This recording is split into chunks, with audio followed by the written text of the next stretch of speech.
great things about working on Dragon Age is that the development team has really challenged itself to bring something new to the fantasy genre. It's a genre that's so saturated that we really have been pushing ourselves to stand out, to bring something fresh and unique, and I really enjoy that process.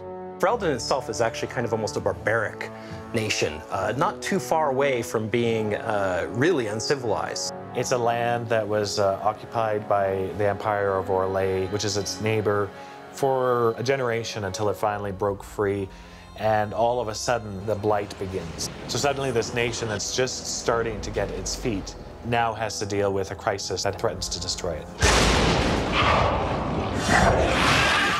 We're not telling a story with words alone in Dragon Age Origins. What's in the levels actually tell you a visual story and also an archaeological story as you're going through the game.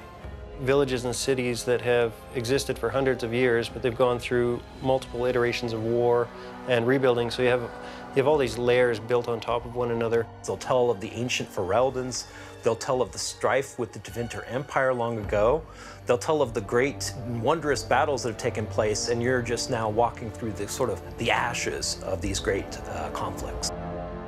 We definitely pulled a lot of historical architectural reference. We were trying to make something to where you could imagine people working, living, breathing in these spaces. The dwarves, which are very Aztecian, Mayan influenced, very angular shapes. You have the humans, some of the Anglo-Saxon 1200 AD influences. You know, lots of timber, lots of like rough stone. It definitely makes it feel like it's kind of almost like the frontier of a fantasy nation.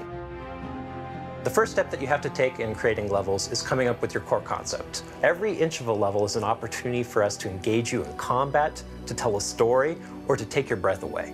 For example, one of the most visually stunning places that we have is the Urn of Sacred Ashes, an ancient place built kind of at the early days of the church. We always wanted to have a very striking entrance, which gives you a sense of age and history and grandeur. You would go through and figure out what happens in every individual room, so people would have a map of what to do for the art level creation side, and also for later on for you when you're actually bringing it to life with creatures and combat.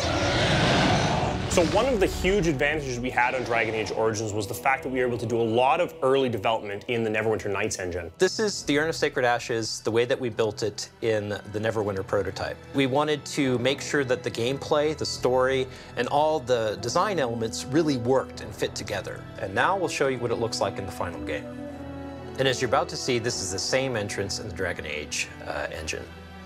That whole process can take, on a small level or a simple level, could take a week, where some of the more complex ones can take months and months and months. You know, that's a huge undertaking.